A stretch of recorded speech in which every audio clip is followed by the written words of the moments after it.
Should you invest in an exchange-traded fund or a mutual fund? Hey everyone, welcome to Think Stocks with Keith Frislid, where we teach you about the stock market and smarter investing. Today, we're going to be talking about the similarities and differences of exchange-traded funds and mutual funds, and which one is the better investment for your investing goals. Before we get started, the only thing I will ever ask of you is to hit that like button and subscribe and make sure to put on that bell notification. Okay, so maybe it was 3 things I asked for, but that's it. Alright, let's get on with the video. So for starters, let's describe the two. In a lot of ways, both of them are very similar. Both ETFs and mutual funds represent professionally managed collections or baskets of individual stocks or bonds. Both of them are less risky than investing in an individual stock and bond. Both offer a wide variety of investment options, and both are overseen by professional portfolio managers. They do all of the work for you. So I think we can all agree here that regardless of which one is better, as long as you are in one or the other, you're a smart investor in my books. And there's a 99% chance you're making a hell of a lot more money than your friend trying to day trade penny stocks. But now let's get to the good stuff and see who is the winner in the battle against mutual funds and exchange-traded funds. We will start with mutual funds because they've been around much longer, and you know what they say, age before beauty. Okay, so I also feel like the average person has a good idea what a mutual fund is, but here's a quick explanation. Mutual funds were first invented back in the late 1800s in Europe, and eventually they made their way over to America.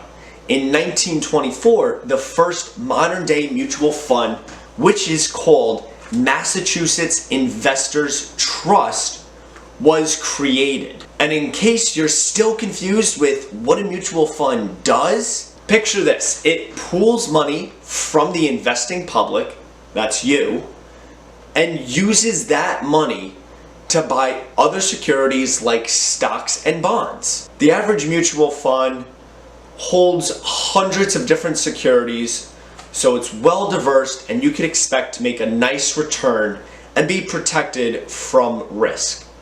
Now, here's the important thing that you need to know about mutual funds. They are actively managed by these professionals who claim their investing strategy is the best. What is active management, you might ask? Active management is a manager or a management team making decisions about how to invest the fund's money, aka your money. Their goal is simple. They are here to beat the market by making short-term trades, or swing trades as some would call, and hedging against market downturns. And these are the pros, so if anyone's going to beat the market, you would expect it to be them, right? However, active management does come with a price.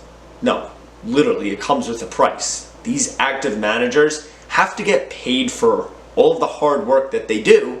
And where do you think that money is coming from? It's coming right from the money that you gave them.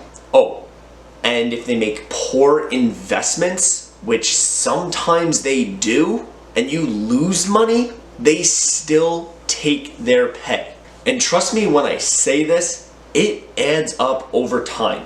Even though the average fund only charges between 0.5% and 1%, that compounds over time, and you are losing tens of thousands, if not hundreds of thousands of dollars. Now, I know 1% doesn't sound like a lot, but there's a massive difference between that 1%. Here's a quick example between making a 9% annual return and a 10% annual return over a 40-year period, an initial investment of $100,000. You can see in these two charts that extra 1% is over $1 million difference. I don't know about you, but I think that's absolutely insane. Okay, so now let's jump to an ETF or an exchange traded fund. An ETF is a type of security that involves a collection of securities such as stocks that often track an underlying index. A perfect example is the SPY, which tracks the S&P 500 index. ETFs came into the game back in the early 1990s as a low-cost alternative to mutual funds, and now are one of the most popular investment vehicles on the stock market. Unlike a mutual fund, ETFs are passively managed. This means that they're not trying to beat the market with short-term trades, but instead they're trying to match the returns of the market. And with this, these fees are much, much lower, if not, maybe they're even non-existent. Another huge difference between the two, that mutual funds usually have a minimum requirement to invest your money. Meanwhile, an ETF is treated like a stock, and you can buy it for whatever the going price is on any brokerage account. There's still a big debate on which is the better option, but if you were to ask the legend himself, I'm talking about Warren Buffett, he would say index funds or exchange traded funds are the better bets against mutual funds or hedge funds. He even made $1 million bet back in 2008 on which would perform better. And with no surprise, he won. This was the data pulled from Berkshire Hathaway's 2016 letter, and as you can see, the average hedge fund did not perform nearly as well as the index fund did. In fact, the average hedge fund only generated 22%, and the best fund out of them all still couldn't come close to beating the index fund.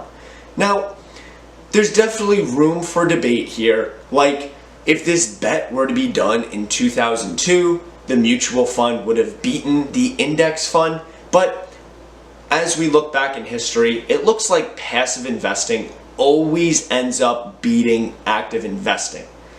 And sure, there might be that one hedge fund that does absolutely amazing this year, but can they do that well for 10 or 20 years straight? Plus, there's no tell which mutual fund or hedge fund will be that. If you ask me, investing in ETFs or index funds are the way to go. The obvious reason why I pick ETFs over mutual funds is because of the low cost fees, but also, just like Warren Buffett, I believe that you cannot beat the market. Who's to say the mutual fund that you picked really knows what they are doing? No one can predict what the market is going to do in the next day, week, month, or year. So I'd just rather buy and hold on to a solid ETF like the SPY or the QQQ. And with apps like M1 Finance or Robinhood, you can buy ETFs for very cheap and let compounding interest do its magic. And you can check out my other video on how to invest your first $100, where I go over several great ETFs for under $100. But don't take it just from me. Warren Buffett, the greatest investor of all time, has made this claim. Are you going to trust some random hedge fund manager who nobody really knows about, or the richest investor of all time? But let me know in the comments below what your strategy might be and what you think is necessarily better. Do you invest in mutual funds or ETFs? Again, I think both are great options. I just think ETFs is the better one? And even better, what's your thoughts on passive investing and active investing? Thanks for watching this video. Again, if you liked it, hit that like button, subscribe so you can get notifications for my new videos. And as always, I'll see you in the next one.